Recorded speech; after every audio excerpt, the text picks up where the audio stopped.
first part of this deal for the sorry, we're back in the garage and into the measurements for these outriggers. So quick recap: body doesn't fit very well, had to drill the holes bigger to make them fit, to get the gaps so that the doors would shut, etc, etc. Was never happy with it, didn't like it, body come off again. People that know Triumphs, excuse me, will know, or this sort of Triumph anyway, will know that the body gaps can be a bit of a rascal, but it does all boil down to this front pair of outriggers being spot on 100%, and something's telling me at the moment that they're not, that they're in the wrong place. So anyway, I think the first thing is to decide what the datum line or the zero line is, which is shown here, where all the measurements are taken from. I can see the steering rack mounting there. That looks like the steering rack mounting, 2 bolt holes that are there. And it comes back, and it's not very clear in this print. So to take some measurements, I'm going to come back from the steering rack bolt, which is approximately there. I'm looking at number 7 being 12.24, but it's still not there. So I think what I'm going to do is take these 2 suspension towers off. They're going to come off anyway because I'm going to repaint the chassis. When you see people like Dan Electro and John Carey and many more, and there's the sort of quality control they give themselves, I've got to raise my game here, boys. Well, Vincent's looking a bit scruffy, so anyway, it's a nice few months of winter now to get the old rascal looking spick and span again. Get him in some proper paint. This was brush on enamel sort of thing you paint machinery with. So you can't overcoat it with a modern car paint. It just rips it, crinkles up and melts it. So we'll take it off, and that's that. Anyway, so we're going to stop waffling, get those suspension towers off, and we should bolt across there, and that'll really expose the chassis completely, and I can suss out where this datum line is.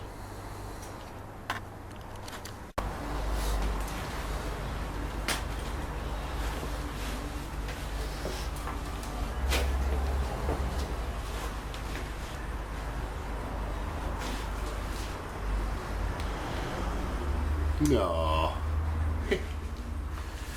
Yeah. 9/16. I probably put it somewhere in.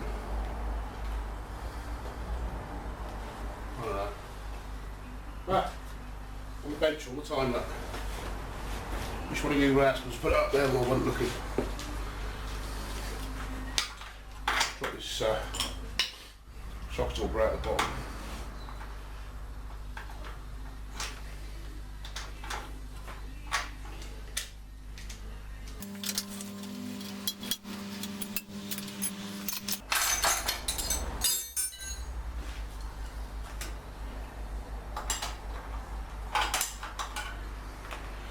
So, Mr. Cutworm has entered into the Triumph gang. He's got himself a little Spitfire. Great little car, good fun. Where's my spanner gone? lots of good fun. Nice, an older one as well. 60. I'll work it out to be about 67 on it, Steve. Something like that. Be great fun. Lots of fun. Absolutely. Nice and easy to take apart, as you can see.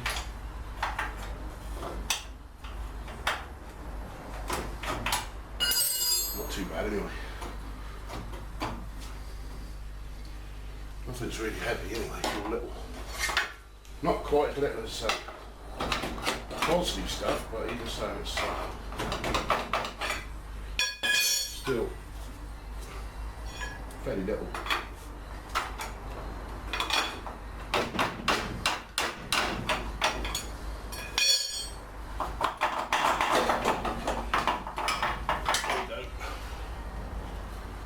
So that'll be the same as yours, Steve. Nice and easy, nice and little.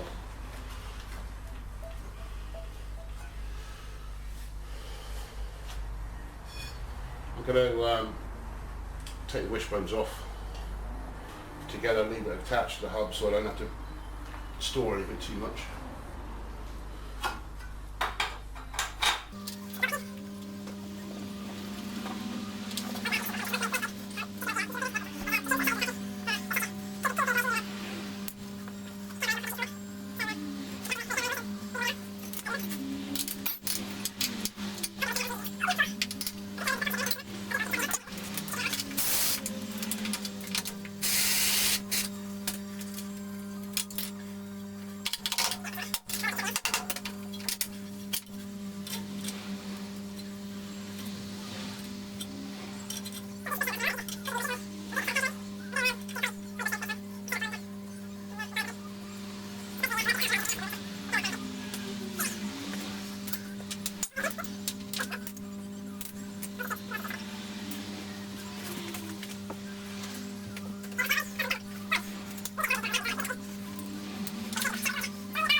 Had a lot of failures of these bottom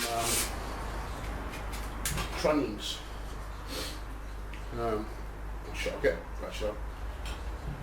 get a bit closer to you in a minute.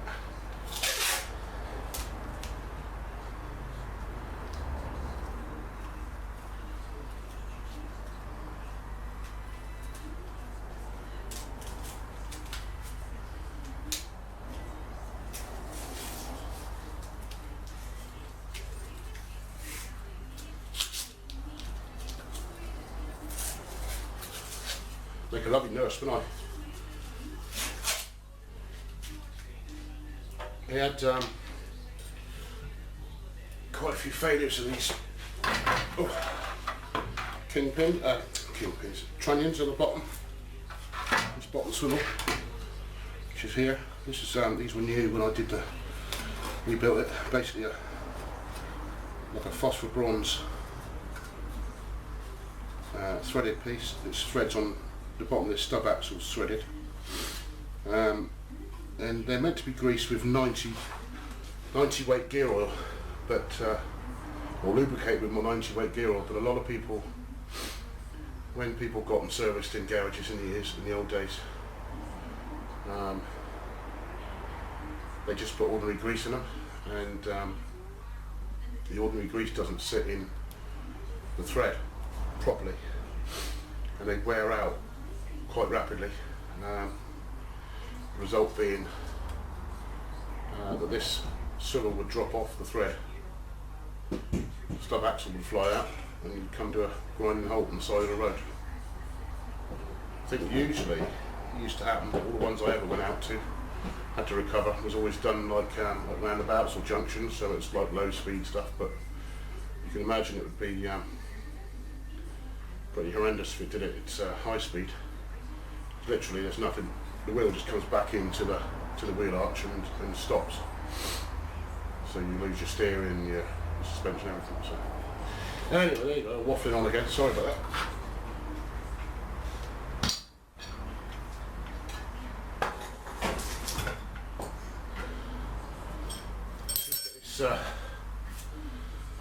This towel off. I've never had this one off before, so I'm not sure what the nuts and bolts are going to be like. We'll have to find out together.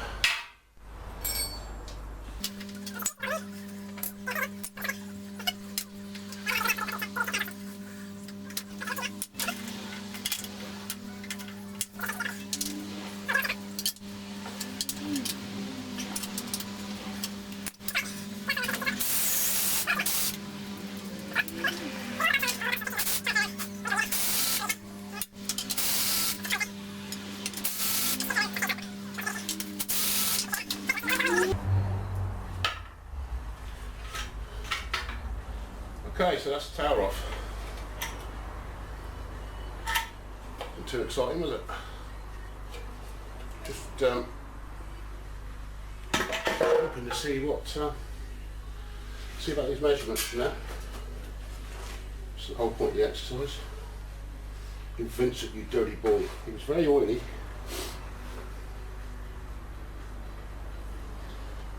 So we'll have to leave that one out for a minute.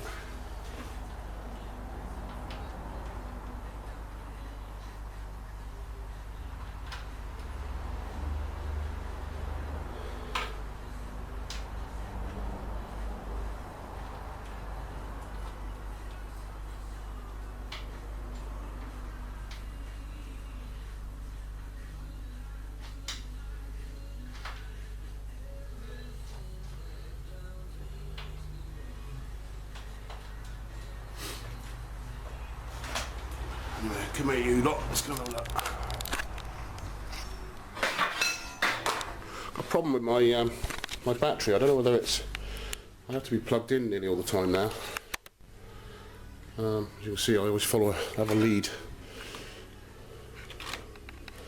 I don't know whether it's cold or whether it's just the battery.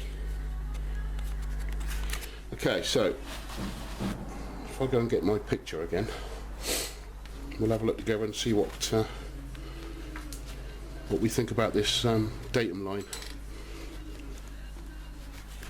You just you don't mind waiting there a minute. Don't go away, will you?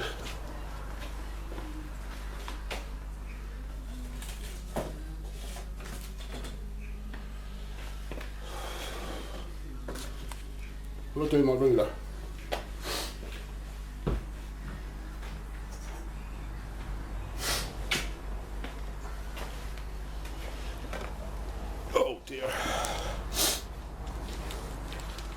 We might get this brake pipe off as well, what's in here, because that's been a pain in the butt.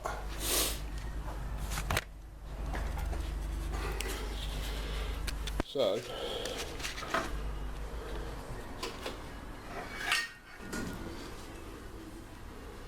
I'm looking for a measurement that goes from, I'd say, the centre line of that back hole of the steering rack mount,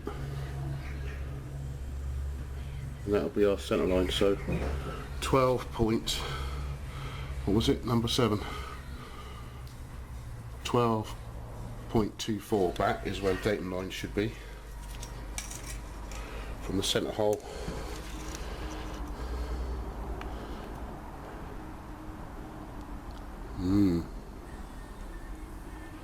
That's about centre.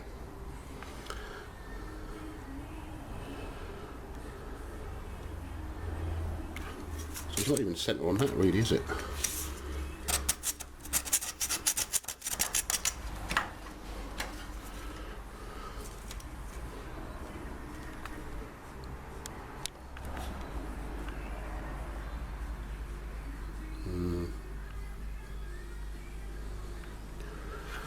Okay, I'm going to get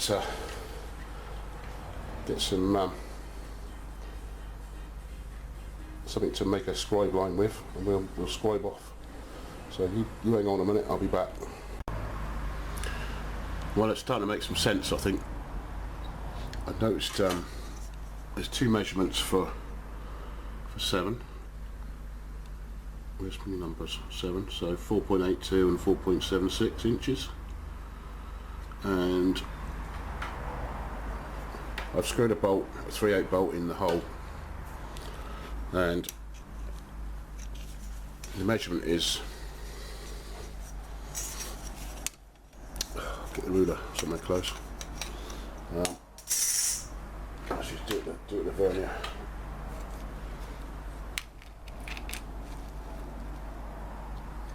Let's do 3.76. 3.76? 4.76.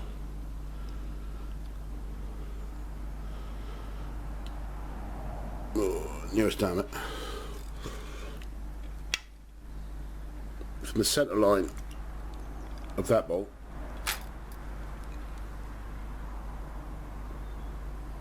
to the outside of that line, this is 3.76.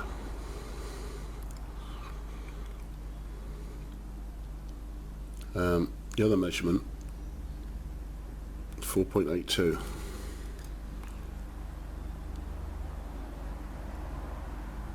Oh, too far.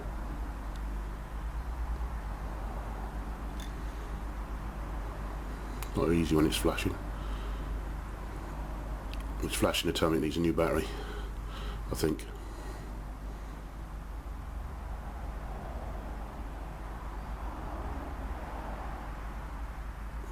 Let's go for that. Takes me to nearly the outside of the line, or the outside of the hole.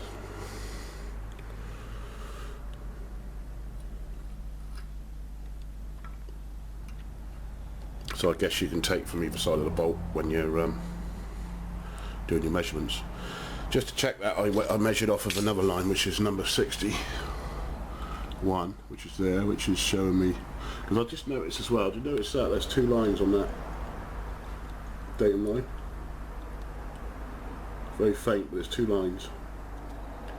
I think one's one side of the bolt, one's the other. I don't know.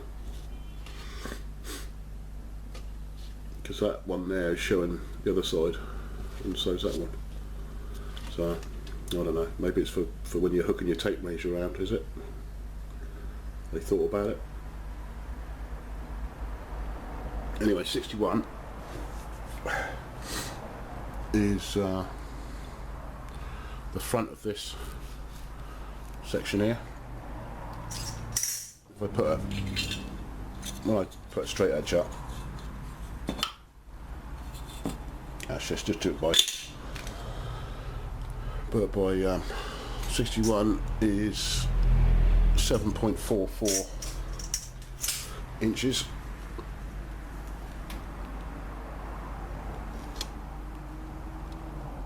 Which is pretty much there. You can't see 7.5 just behind. So, yeah, I reckon that's what it is. Anyway, so we'll take the measurement of our front of our cross member, which is 18, which is down there is 9.81, is where the front of the cross member should be. Front of the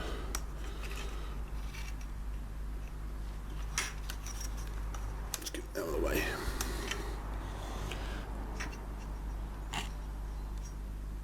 Nine point what? 9.81. That'll be up there somewhere, won't it?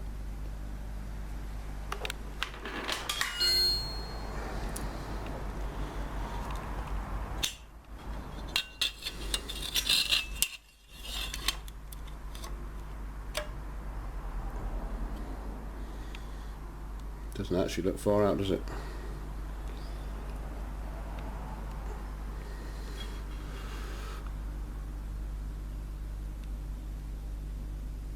set in millimetres, just in case. 18.89. 18? Oh, wrong bloody number. 24.92.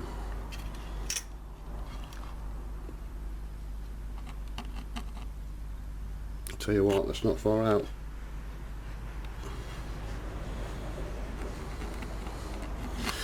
So, I'm going to put a straight edge across the bolt holes and see if it's those that are, maybe they're drilled wrong, I don't know. And see what's going on there. Bear with me a second, be back in a minute. Alright, I'm not going to bore you with this anymore, except to say that I'm just checking the position of what I'm calling the datum line, the 0, against another known number, or another known place, which is the rear gearbox mounting hole.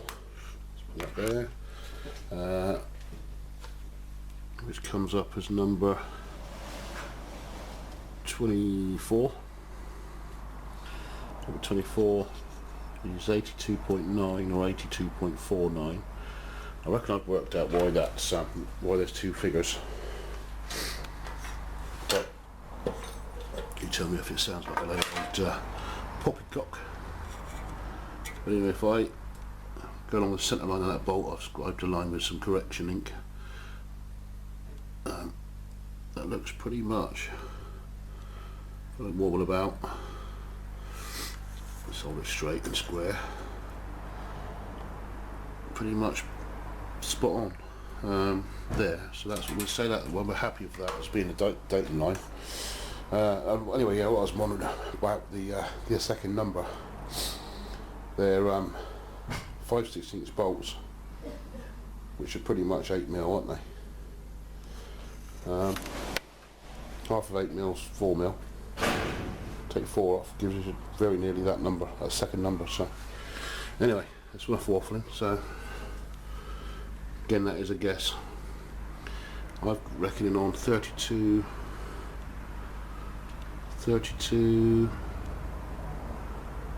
and a half, 30, just over, very slightly just over 32 and a half. And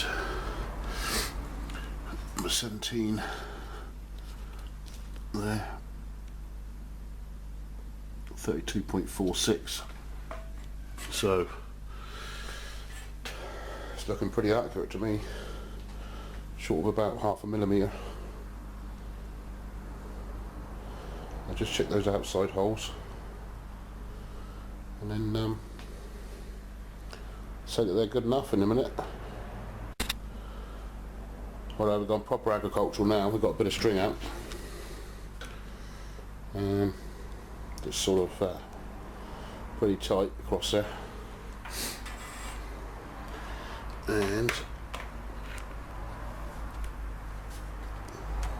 oh, sorry, I'd say just slightly a slither over 42.5 millimeters. And number 16 on there, 42.69 or 42.39. So I'll tell you what, I reckon that's pretty darn close, don't you? Yeah, providing that's the right datum line. Seems to be, doesn't it?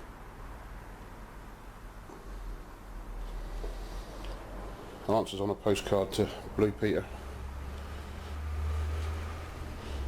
BBC Broadcasting House and all that crap. That's gone now, isn't it? Doesn't exist. It's progress for you. Yeah. A friend of mine at work says he bought himself a new bicycle pump back in 1980 when he was a youngster. Cost £2. Just the other day cost £5. That's inflation for you. Yeah, right. That's enough for me tonight. I'm going to go and do some research, just in case I'm getting it all wrong on this line up here. But it seems to be, when I do the other measurements, the check it one, to check them, it does seem right, doesn't it?